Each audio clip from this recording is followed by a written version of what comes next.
con la paz del Señor Jesucristo. Y me acompañan por favor en sus Biblias en el Evangelio de San Marcos.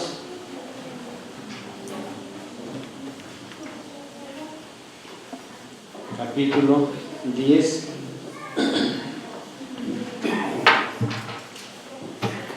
Y vamos a leer del versículo 17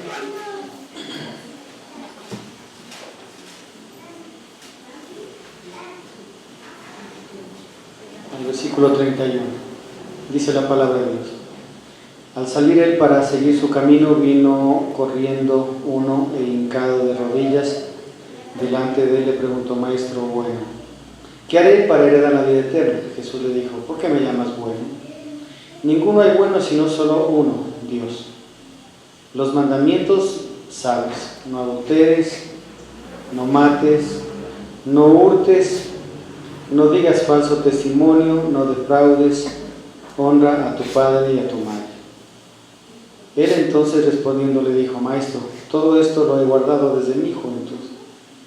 Entonces Jesús mirándole le amó y le dijo: una cosa te falta, anda, vende todo lo que tienes y dalo a los pobres y tendrás tesoros en el cielo. Y ven, sígueme tomando tu cruz. Pero él, afligido por esta palabra, se fue triste porque tenía muchas posesiones. Entonces Jesús, mirando alrededor, dijo a sus discípulos: cuán difícilmente es entrar en el reino de Dios a los que tienen riquezas. Los discípulos se asombraron de sus palabras, pero Jesús respondiendo volvió a decirles: hijos, cuán difícil es entrar en el reino de Dios a los que confían en las riquezas. Más fácil es pasar un camello por el ojo de una aguja que entrar un rico en el reino de Dios. Ellos se asombraron aún más, diciendo entre sí: ¿quién pues podrá ser salvo? Entonces Jesús mirándolos dijo: para los hombres es imposible, mas para Dios no, porque todas las cosas son posibles para Dios. Entonces Pedro comenzó a decirle: he aquí, nosotros lo hemos dejado todo y te hemos seguido. Respondiendo Jesús dijo: de cierto os digo que no hay ninguno que haya dejado casa, hermanos o hermanas, padre o madre, mujer e hijos o tierras por causa de mí y del Evangelio, que no reciba 100 veces más ahora en este tiempo casas, hermanos, hermanas, madres, hijos y tierras con persecuciones, y en el siglo venidero la vida eterna. Pero muchos primeros serán postreros y los postreros primeros. Tomemos así. Los niños, por favor, pueden ir a enseñanza dominicana y así. Vamos a la banda. Bien. Sigue, anda más. Esta es una de las enseñanzas de Jesús que más puede sacudir la vida de un creyente. Es más, si esto se lo enseñara muy comúnmente en la iglesia, nos daríamos cuenta lo más profundo que es dentro del corazón de alguien que ha sido salvado, tener un espíritu de agradecimiento a Dios. Porque el Señor se topa con un hombre que tenía un carácter moral intachable. Usted mismo ve que cuando llega a él, en el versículo 19, el Señor le dice 6 mandamientos que están en la ley de Dios y que tienen que ver con el comportamiento del cristiano o del ser humano hacia los demás. No habla del comportamiento de la persona a Dios, sino la respuesta del carácter creyente a los demás. Porque vea, le dice en el versículo 18 algo importante. Dice: Jesús le dijo: ¿por qué me llamas bueno? Ninguno hay bueno sino solo Dios. Entonces muchos pueden decir, o sea, Jesús no es Dios. No, en ningún momento Jesús está diciendo que no es Dios. Lo que está diciéndole a él es una llamada de atención. Si tú dices que soy bueno, ¿por qué tú no me adoras? En pocas palabras, eso le está diciendo. Porque en ningún momento el joven le dice: te llamo bueno porque tú eres Dios, y solo Dios es bueno. En ningún momento dice el joven eso. Lo que el joven le dice: maestro bueno. ¿Por qué le diría maestro bueno? Posiblemente él escuchaba de la fama que tenía el Señor Jesucristo de cumplir el ministerio de Isaías 61, 1 al 4, sanar a los que estaban ciegos, devolver la vista, darle capacidad de oír al que estaba sordo, darle capacidad de hablar al que estaba mudo, darle capacidad de caminar al que era cojo o incluso era paralítico. Entonces, recuerden que estaba en la época donde Jesús tenía fama, donde Jesús era perseguido por cientos y cientos de personas, pero la gran mayoría le buscaba a Jesús de la manera incorrecta. ¿Sí? Recuerden que hay dos formas de buscar a Jesús. La una es la correcta y la otra es la incorrecta. No hay ni 3, ni 4, ni 5. La correcta es buscarle porque amamos al Señor, cumpliendo así el primer mandamiento, ¿no es cierto?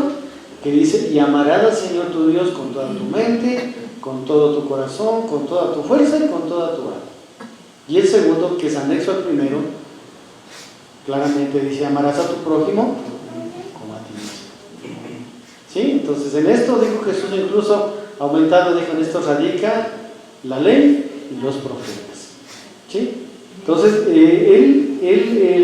la fama de Jesús se había por toda Galilea, la zona de Jerusalén, de Judea se había extendido, pero tristemente la gente lo buscaba solamente porque Jesús haga en él algún milagro. Y la correcta, que es amar a Jesús, amar a Dios, porque Él es lo más importante en la vida de la persona.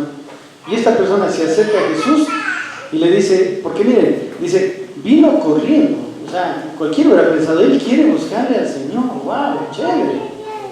Cualquiera hubiera dicho, wow, este hombre sí le ama a Dios. Y viene corriendo, se hinca de rodilla delante de él, le pregunto, maestro bueno, y le dice una pregunta, ¿qué haré para heredar la vida eterna? Entonces, desde ahí, lógicamente, a cualquier estudioso del Evangelio, y si estaban los discípulos ahí, hubieran dicho, la embarraste, porque tú no puedes buscar a Jesús, decirle maestro bueno y después decirle qué debo hacer para heredar la vida eterna. No puedes decirle eso porque es una ofensa a Jesús, porque nadie puede hacer nada para ir al cielo, nadie.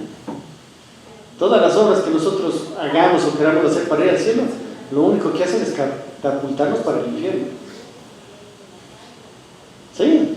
La religión de obras lo único que hace es empujar a la gente al infierno, nada más.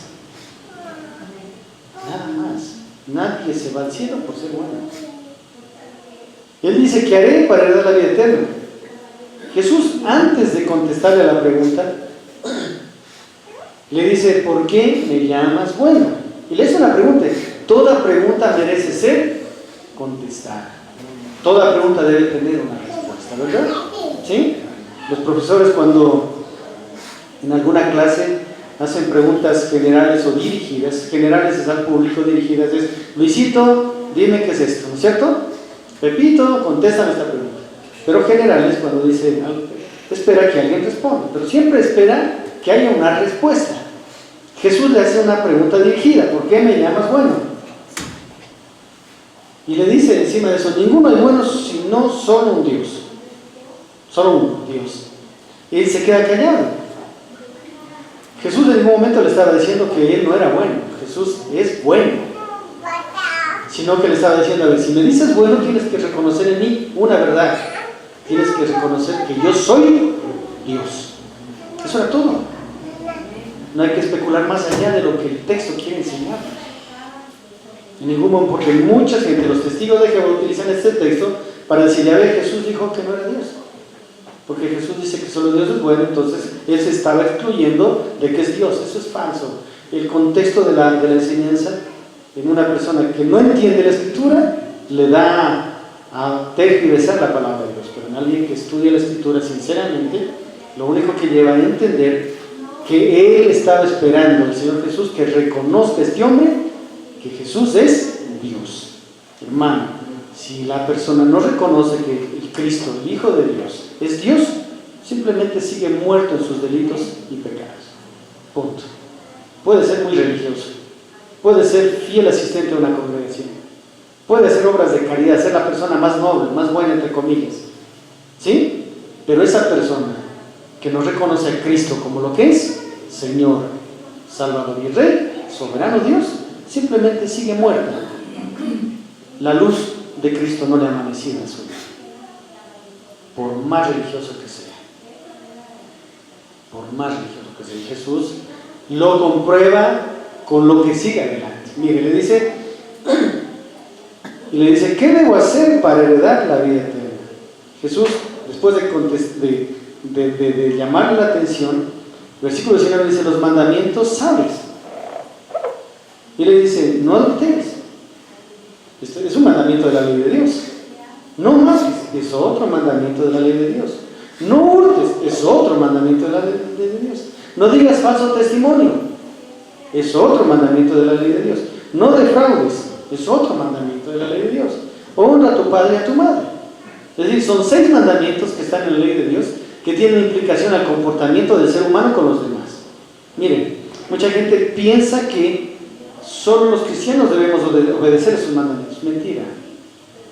Dios obliga, ¿sí? Y ordena a todo ser humano, sea creyente o no, a obedecer esto. Eso es todo, porque esto ordena a la sociedad. Una sociedad sin esto es una sociedad desordenada. Por eso las leyes que contradicen la ley de Dios son leyes impías. Leyes impías a las cuales un cristiano no está obligado a obedecer. Él entonces, respondiendo, le dijo, maestro, todo esto lo he guardado desde mi juventud. Y pongo un ejemplo para los que tengan dudas. Ya mismo va a salir por ahí la ley del aborto. Un cristiano no debe obedecer eso. Punto. ¿Por qué? Porque la Biblia dice, no matarás. Punto. Se acabó el libro. ¿No es cierto? ¿Sí o no? El matrimonio igualitario. Ahí le va a tocar complicado si algún cristiano está en el registro civil, hermano. Ahí quiero verlos. ¿Por qué? Porque el matrimonio diseñado por Dios es un hombre o una mujer. ¿Sí o no? Complicado. Maestro, todo esto lo guardados de mi juventud. Mire que el Señor Jesús, después de lo que Él dice, que lo guardados de la juventud, el Señor Jesús no le contradice. Es más, el Señor le dice, versículo 21 dice, Jesús mirándole le amó. Y le dijo, una cosa te hace falta. No le dijo, mentiroso, tú si hiciste esto. No, miren, o sea, este hombre moralmente era una persona íntegra. Jesús no le dice, no, tú estás mintiendo, tú eres, una vez robaste, hiciste esto. No. Lo que me lleva a pensar que este muchacho tenía buena fama dentro de la sociedad de esa zona. Buena fama, o sea, la gente lo veía como una persona digna de ganar el cielo. ¿Cuántas veces hemos escuchado esto? Uy, mi abuelito, usted la ha visto, era una santa. Ella ayudaba a los pobres, ella, era lo mejor. Pero ¿sabe qué? Por más buena que haya sido, sin Cristo, al infierno, hermano. Punto. Sin Cristo, al infierno. No porque lo digo yo, porque lo dice la palabra de Dios. La palabra de Dios dice esa verdad absoluta. Y Jesús aquí lo comprueba. Jesús aquí lo comprueba. Entonces mucha gente dice, pero pastor, está mal, dice la Biblia que por los frutos los conocerán. Sí, pero los frutos de justicia tienen eco en una persona que tiene a Cristo como Señor y Salvador. Amén. Los frutos de no hurtar, no matar, no adulterar, según la palabra de Dios, no tienen ningún eco en aquellos que no tienen a Cristo como Señor y Salvador. Y eso lo dice claramente Romanos 1. Romanos 1 y Romanos capítulo 2 habla de gente que tiene un comportamiento moral elevado, pero igual sin Cristo estarán condenados. Estarán condenados. Todo esto lo guardó en entonces Jesús mirándole la amó y le dijo, una cosa te hace falta. Anda, vende todo lo que tienes y dalo a los pobres y tendrás tesoros en el cielo. Ven y sígueme tomando tu cruz. Entonces, este versículo es muy importante. Este versículo no está diciendo que la salvación es por obras, en ningún momento. Porque entonces la gente diría, bueno, entonces lo que tengo que hacer es, si tengo dinero, voy a entregar y repartir a los pobres, ya me salvo. No, la Biblia no está diciendo eso, cuidado. La Biblia le está diciendo a aquel hombre que no adulteró, que no mató, que no robó, que no defraudó, que honró a su padre y a su madre, y que no dio falso testimonio, le está diciendo: tú me estás diciendo que haré para la vida eterna. Tú me estás diciendo las cosas que te digo que tú has hecho, y por lo tanto mereces entrar en la vida eterna. Yo te voy a decir una cosa: puede ser muy bueno, una cosa te hace falta. ¿Por qué le dice que venda a los pobres? Por una cosa, porque Dios en la persona de Cristo sabía que él era, ¿qué le da? Avaro. Él amaba más las riquezas que a Dios. Por lo tanto, había puesto en su vida un ídolo. Y la Biblia dice: no te harás ídolos. ¿Qué es lo que pasa? Entonces, ¿qué está pasando? O sea, los ídolos no solamente son las imágenes de acera, las imágenes de bronce, de madera, porque ya los cristianos eso no tenemos, ¿no es cierto? Pero todo aquello que ocupe un espacio más alto que el verdadero Dios en nuestra vida es ídolo. Es ídolo. No es un ídolo de madera, no es un ídolo que toca cargarlo, pero es un ídolo que igualmente le está quitando la primera posición al que solamente debe estar puesto en ese lugar. Y ese es el Señor Dios Todopoderoso. El Señor lo que le estaba diciendo: mira, tú no has matado, no has hurtado, no has mentido, no has dado falso testimonio, no has defraudado, has honrado a tu padre y a tu madre. Pero te digo una cosa, el primer mandamiento tú lo has violado por la derecha y por la izquierda. Porque el primer mandamiento es amar al Señor con toda la fuerza, mente y corazón y alma. El resto de cosas se cumplen producto del primer mandamiento. Lo que le está diciendo: tú no has violado la ley visible, no has violado, pero tú has violado la ley invisible, donde yo conozco hasta lo más profundo de tu corazón. Tú has violado, porque a mí no me amas como debes.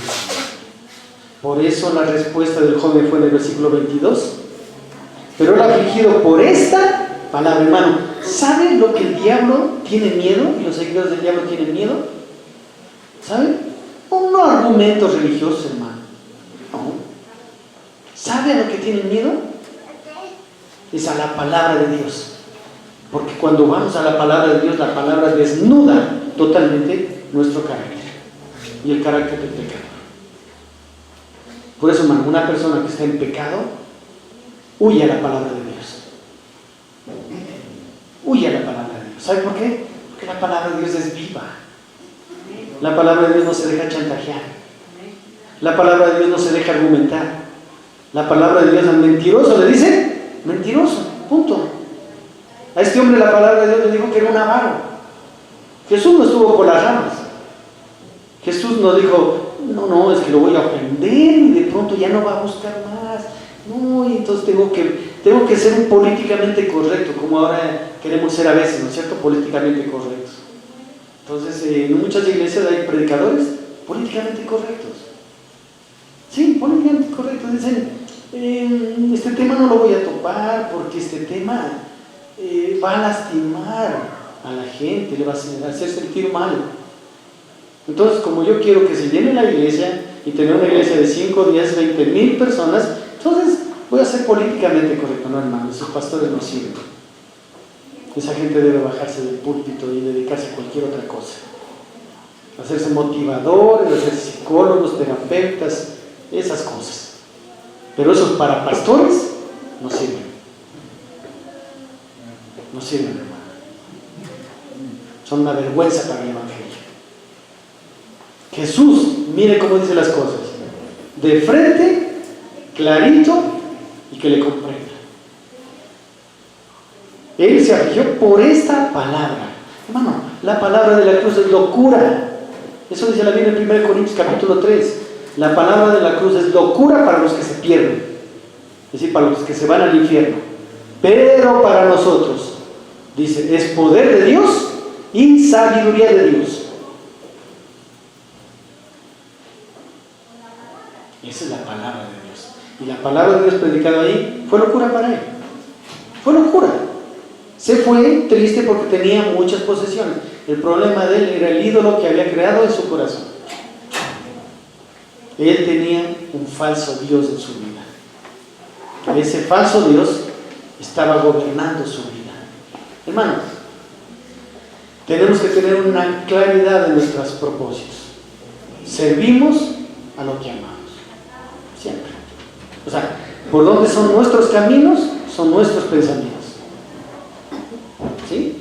Por eso Jesús decía en muchas partes de la Biblia, decía, porque Jesús conocía los y las.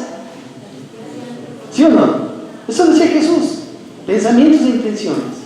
Ambas marcan el destino de la persona. Donde está mi hermano, mi hermana, donde está nuestro pensamiento, donde están nuestras intenciones, ahí está nuestro futuro. Es todo. Así de simple, no nos compliquemos mucho. El Evangelio no quiere complicar la vida de nadie. ¿Qué llena su mente? ¿Qué llena su corazón? Ahí va a estar en la eternidad. Ahí va a estar. No lo dude. No lo dude. No lo dude, hermano. Jesús eso le dijo a él. ¿Qué llena tu mente? Las posesiones. ¿Qué llena tu corazón? O sea, tú no eres para el cielo. Eso le dijo al joven. Tú no eres para el cielo. Lo que nutre nuestra mente, lo que nutre nuestro corazón, determina nuestro destino. Por eso, hermano, yo escuchaba la predicación de un hombre de Dios en esta semana y decía, es imposible decir que estamos en el camino estrecho y que estamos yendo a la puerta estrecha si nuestras pisadas están demasiado por todo lado. Nos estamos engañando, nos estamos mintiendo. Estamos pensando que vamos al cielo cuando estamos caminando al cielo. Nos estamos mintiendo.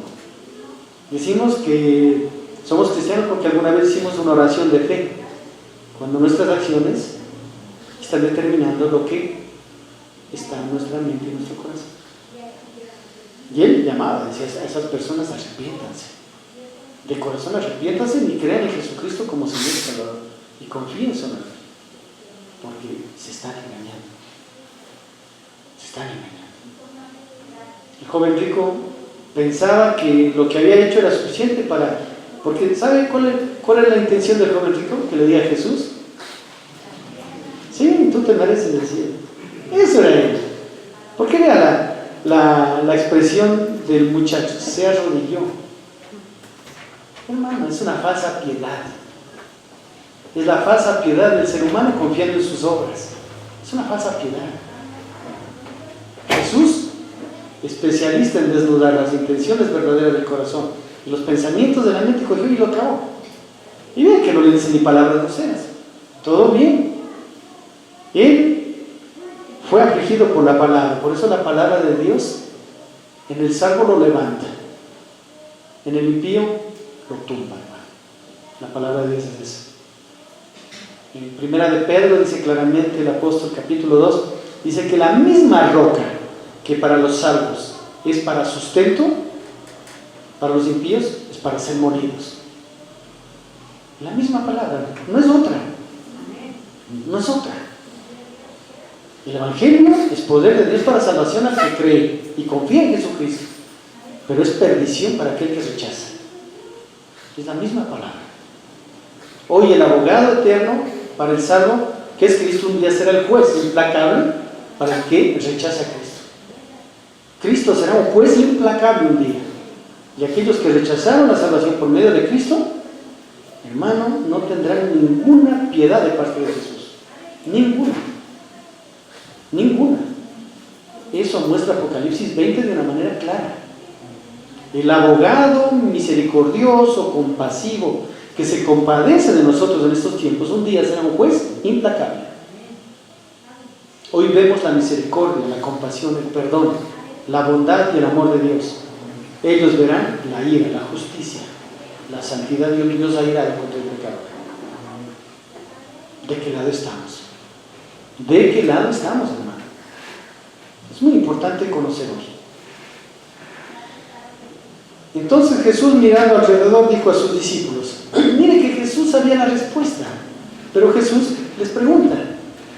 Porque es una pregunta cuando dice: ¿cuán difícilmente entrarán en el reino de Dios los que tienen riquezas? ¿Sí? Es una pregunta con admiración, porque esos signos tienen cuestionamiento. No solamente es admiración, es cuestionamiento, porque Jesús quería algo en ellos, recibir de ellos. Dice: ¿cuán difícilmente entrarán en el reino de los que tienen riqueza? Los discípulos se asombraron de sus palabras. Se asombraron. La palabra ahí, ¿sabe qué es propiamente en el original? Más que asombrarse, en sentido positivo, se asustaron. Ellos se asustaron, dijeron: ¡wow!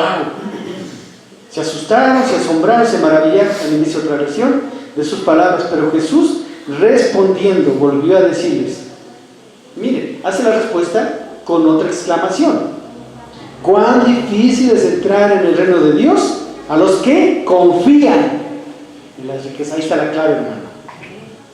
Ahí está la clave: confianza. Ahí está la clave. Porque mucha gente dice: todos los que tienen plata no van al cielo. Fregados, hermano.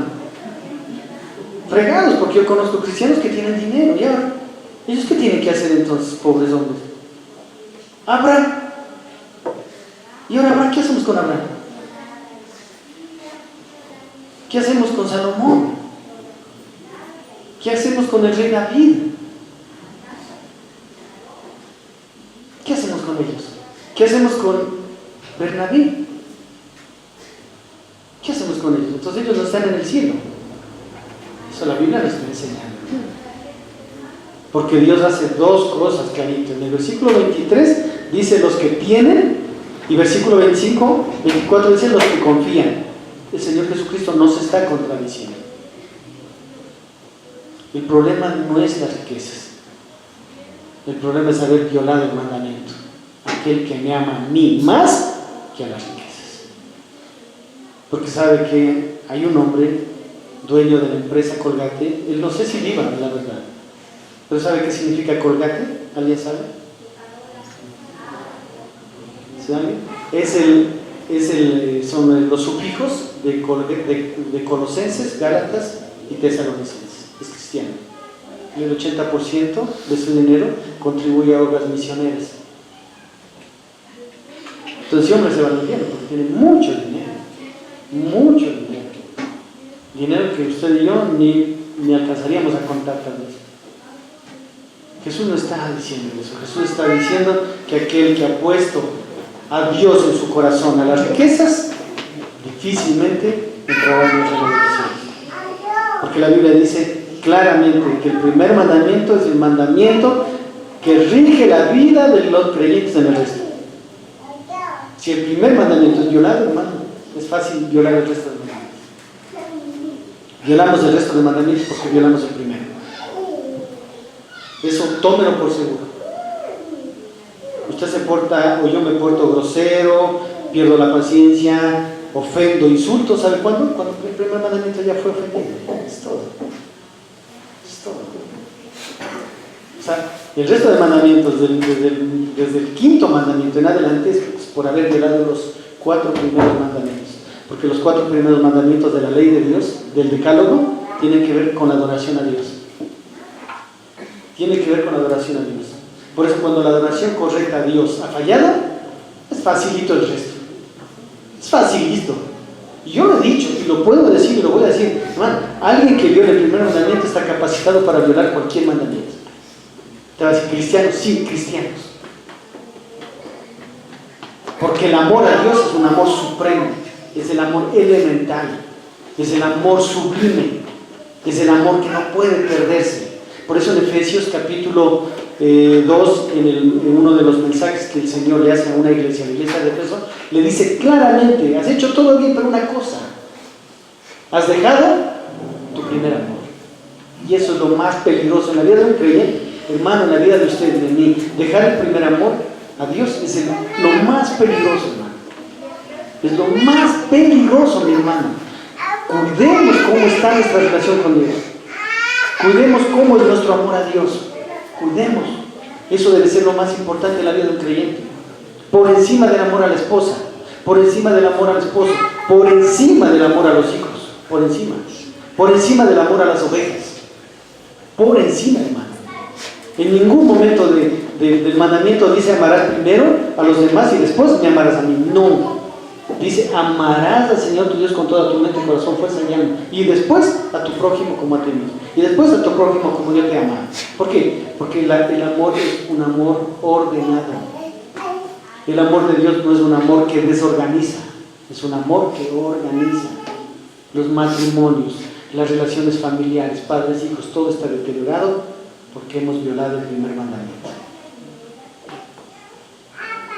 Por eso, ¿qué tiene que hacer? Regresar primero a Dios. ¿Sí o no? Se regresa primero a Dios y el resto de cosas se organizan, porque el resto es egoísmo. Es egolatría, que es más peligrosa que la misma idolatría. ¿Sabe por qué le digo que es más peligrosa? Porque la idolatría es un objeto externo anidado en el corazón. La idolatría es hacer de mi vida un Dios. El ególatra es la persona más peligrosa del mundo. Porque el ególatra, para conseguir entre comillas, su felicidad, está dispuesto a destruir la de los demás.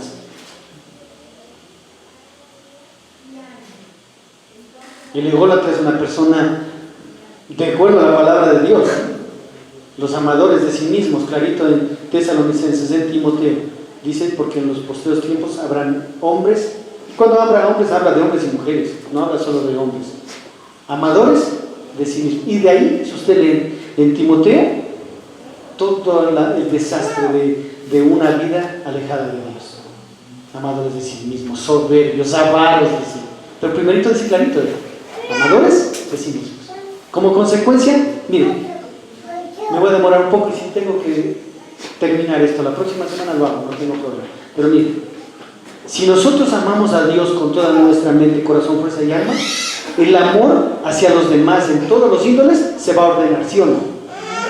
Por lo tanto, vamos a tener una vida en victoria, una vida como es la que Dios quiere darnos. Pero en un momento que nosotros dejamos de amar a Dios y ponemos al peor de los ídolos que puede existir, al peor, a la peor basura de ídolo que puede existir, que es uno mismo de nosotros, hermano, podemos destruir familias, vidas, organizaciones, sociedades. Presidentes amadores de sí mismos, ya vimos en 10 años como casi se acaba el Ecuador, hermano. Casi se lo termina el Ecuador. ¿Sí o no? Un amor por encima de la sociedad, un amor por encima de los demás. Dice, y en los postreros tiempos habrá hombres amadores de sí mismos. Dejan de amar a Dios, lo hacen a un lado, ponen de su Dios a sí mismo y dice, estos hombres serán por naturaleza, por amarse a sí mismos, soberbios, avaros, impetuosos, arrogantes, carentes de afecto natural. Una lesbiana, un homosexual, primero se aman a sí mismo. Porque cuando dice carente de afecto natural, el afecto natural es un hombre a una mujer, pues hermano, ¿o no?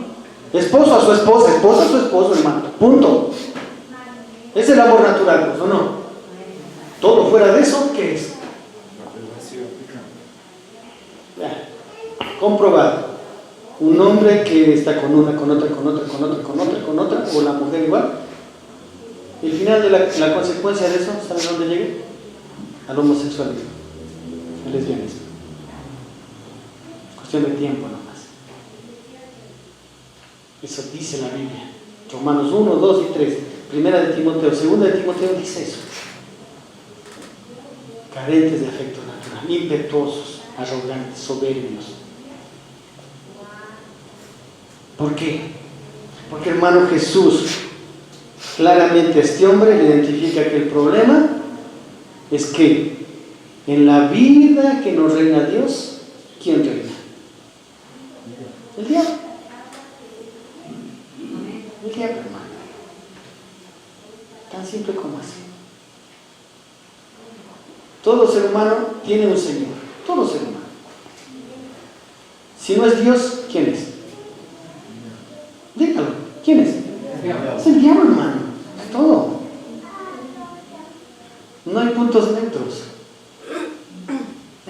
asuntos nuestros. El Señor Jesucristo en Apocalipsis dijo, o eres tibio, o eres frío o eres caliente. O sea, no puedes ser tibio. Y eso le está diciendo el Señor al joven rico. Y cuando después más abajo le dice, más fácil es pasar un camello por el ojo de una aguja que entrar en el rico en el reino de Dios. Imagínense, ¿qué está diciendo? ¿Es fácil meter a un camello por el ojo de una aguja? Es imposible, ¿no?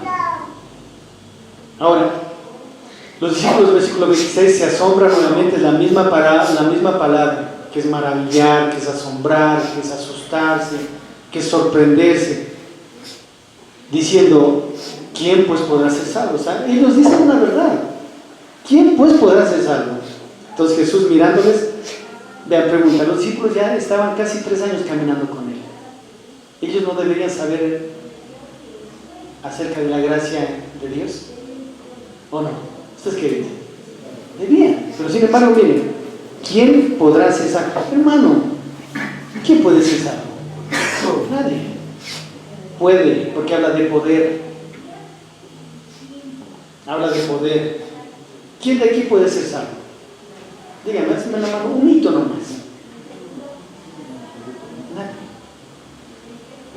Nadie, hermano. Nadie. Es lo que Jesús está enseñando. Entonces Jesús mirándolos dijo, ¿sabe por qué los mira? Ahí los mira es una palabra que significa mirar con compasión, mirar con ternura. Es como cuando por ejemplo, yo tengo un problema con los niños, ¿no? Me encantan, especialmente con papas y asados, son una maravilla, no de broma. Me encanta. Yo veo a un niño entrar a la iglesia y no sé, me enternece. Yo ruego a Dios que algún día me haga abuelo a su tiempo, pero me encantan los niños. Entonces yo, por ejemplo, en David Rato estaba yo atrás de él, entonces él se puso a chistar por mi culpa, porque él cogió el cachetico, él estaba así, y como tiene una sonrisa chévere. Entonces, por ejemplo, veo a la nieta de mi hermana y eso me enternece, es lindo. Entonces es más o menos como cuando usted ve a su nieto, ¿sí? Usted está serio y de pronto le cae su nieto de sorpresa. ¿Cómo se pone? Pero además de contento es una ternura que en sus ojos se expresa, ¿sí o no? Es eso. Esa es la palabra aquí cuando el Señor le dice, Jesús mirándolos dijo, era una mirada de ternura, una mirada de compasión, una mirada de amor. Dice, entonces mirándolos dijo, para los hombres es imposible. ¿Sí? ¿Por qué? Porque el joven rico quería salvarse. Él quería que alguna cosa de su vida le dé salvación. Jesús les dice, para los hombres es imposible, eso se llama obras.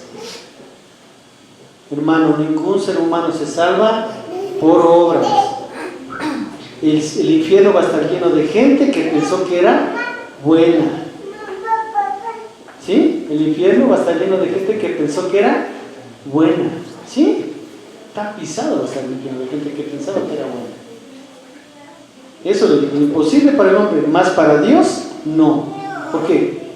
Porque todas las cosas son posibles para Dios. Ahí el Señor está mostrando una palabra de la cual la iglesia sana reconoce hoy y reconocerá siempre. Y se llama gracia. ¿Sí? Gracia. El hombre no puede salvarse. Dios es el único que puede salvarlo.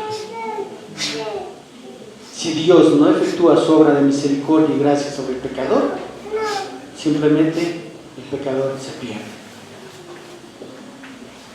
Mas Dios muestra su amor para con nosotros, aunque aún siendo pecadores, Cristo murió por nosotros. Esa es la diferencia.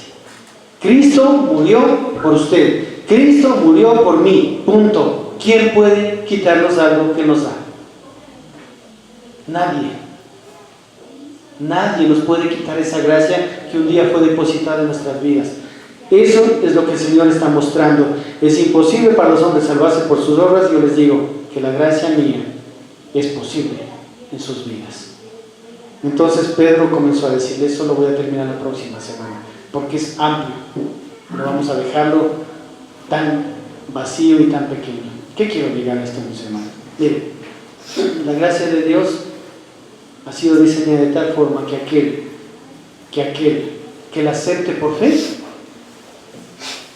quede anclado por la obra del Espíritu Santo en su vida. En las predicaciones, ustedes ven el libro de los Hechos, después de las predicaciones de Pedro, de Pablo, ¿qué decían ellos? Crean en el Señor Jesucristo. ¿Sí o no? Confíen en Jesucristo. Confíen en Jesucristo, nada más. Nunca el Señor le dijo a Nicodemo, arrepiéntete para que veas el reino de los cielos. ¿Qué le dijo? Tienes que nacer de nuevo. Y se nace de nuevo por la predicación del Evangelio. Se nace de nuevo porque Dios hace una obra espectacular, llena de misericordia, de gracia, en la vida de cualquier pecador. Puede usted haber sido el pecador más grande, más terrible, más horrible, más feo, que si decide en su corazón confiar en Jesucristo por la obra de Dios, Dios no le rechaza. No le rechaza. Y eso se llama gracia. Eso se llama misericordia. Eso se llama amor. Dios quiere ordenar nuestras vidas, hermanos. ¿Sí? Dios quiere hacer un génesis en nuestro corazón. La Biblia dice que cuando Dios creó el universo, la tierra estaba desordenada y vacía. La pregunta, ¿cuántas vidas posiblemente aquí aún están desordenadas y vacías? No lo sé. No lo sé. Dios quiere ordenar esas vidas. Y lo único que puede hacerlo es Él, hermano. Es Él. Es Él. ¿Sabe por qué? Porque Él ordenó mi vida. Mi vida era un universo abandonado, vacío, sucio, lleno de pecado, lleno de inmundicia, lleno de suciedad. Y Él tomó mi vida con la palabra y la ordenó. Y claro que todavía la sigue ordenando, por supuesto. No considero que soy perfecto, todavía a veces tengo intenciones de desviarme. Pero Él se encarga de corregirme, de ponerme en mi lugar, de perdonarme, limpiarme nuevamente y levantarme. Él quiere ordenar nuestras vidas. Hermano, no existe un solo ser humano que pueda ordenar la vida de nadie. Esa gente no existe, son charlatanes. Y cobran plata. Aquí, hermano, si usted se rinde a Él, yo le prometo en el nombre de Jesús, le garantizo y que Dios es mi testigo, el Espíritu Santo es mi testigo. Si usted se rinde a Cristo y a su palabra, Él ordena su vida. Él ordena. Lógicamente Él nos va a decir cómo estamos y lo que estamos haciendo. Él sí. Porque Él sabe toda la historia. Pero créanme, usted ríndase a Cristo de su palabra, hermano, y Dios ordena su vida. Dios ordena su vida. Yo le creo a Dios, hermano. Yo le creo a Dios.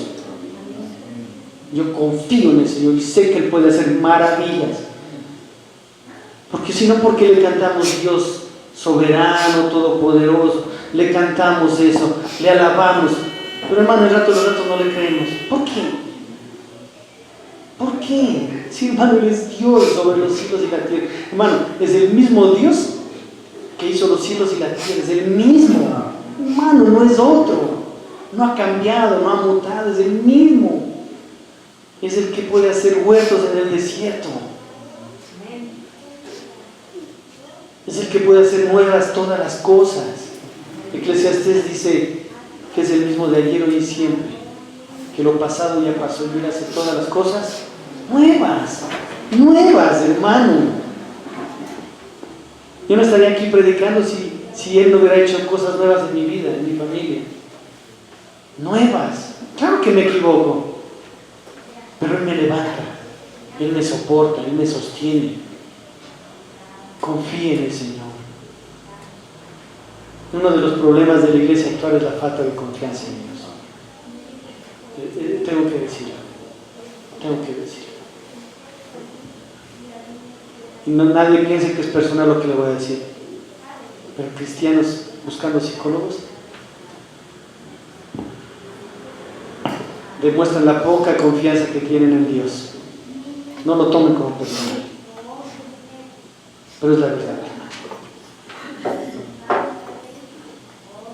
Cristianos donde psicólogos demuestran que en Jesús no confían, que no confían en la obra del Espíritu Santo, que no confían en la palabra, que la palabra ya no sirve, hermano, y la palabra sirve. Pero ¿sabe qué demanda Dios? Obediencia. ¿Sí o no? Obediencia. Si lo obedecemos, Dios nos bendice, seguro, hermano. Pero desobedezcamos, Dios no nos va a bendecir. ¿Sí o no? Obediencia demanda, pues. Y amarle a Dios con toda nuestra mente, corazón, fuerza y alma, ¿no es lo que Dios demanda, dice la Biblia? Vamos a Deuteronomio 6, veamos lo que dice la palabra de Dios.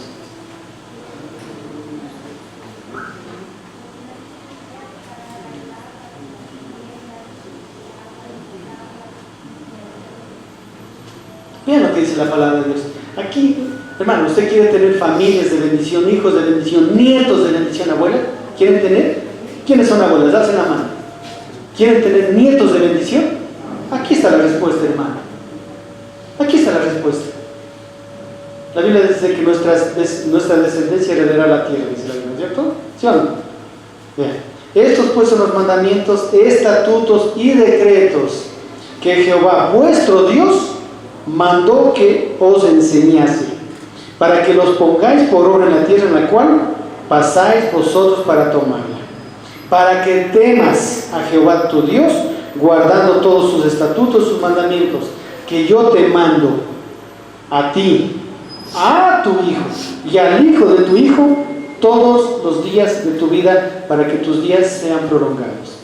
Oye pues, oh Israel, Jehová tu Dios, oye pues, oh Israel, y cuida de ponerlos por obra, para que te vaya bien, bendición, en la tierra que Jehová, que fluye leche y miel, y os multiplicaréis, como te ha dicho Jehová, el Dios de tus padres. Oh Israel, ¿qué dice? Jehová nuestro Dios, Jehová uno es. Habla de dos clases de unidad: la unidad del Padre, del Hijo y del Espíritu Santo en un solo Dios, pero también está hablando de otra situación. Cuando dice Jehová uno es, no hay otro Dios, hermano. No hay otro Dios, hermano. Ni el ego, ni el hijo, ni el padre, ni la esposa, ni el esposo, ni la amiga, ni el amigo, ni el trabajo, ni el dinero. No hay otro Dios. Cualquier otro Dios fuera del corazón que no sea el Dios que dice la Biblia es un ídolo. Es un ídolo. Jehová tu Dios, nuestro Dios Jehová uno es. Y amarás a Jehová tu Dios de todo tu corazón, de toda tu alma y con todas. Pregunta, contestémonos adentro. ¿Lo hemos amado a Dios así? Si no le hemos amado a Dios así, hemos pecado contra Dios. Por lo tanto, debemos arrepentirnos, ¿sí o no? Debemos pedir perdón a Él. Y estas palabras que yo te mando hoy estarán sobre tu corazón. Y le repetirás a tus hijos, y hablarás de ellas entrando en tu casa, andando por el camino, al acostarte y cuando te levantes. Y las atarás como una señal en tu mano, y estarán como frontales entre tus ojos. Y las escribirás en los postes de tu casa y en las puertas. ¿Qué está diciendo? ¿Usted va a hacer eso? ¿Va a poner un letrerito Jehová Dios en la puertita y todo eso?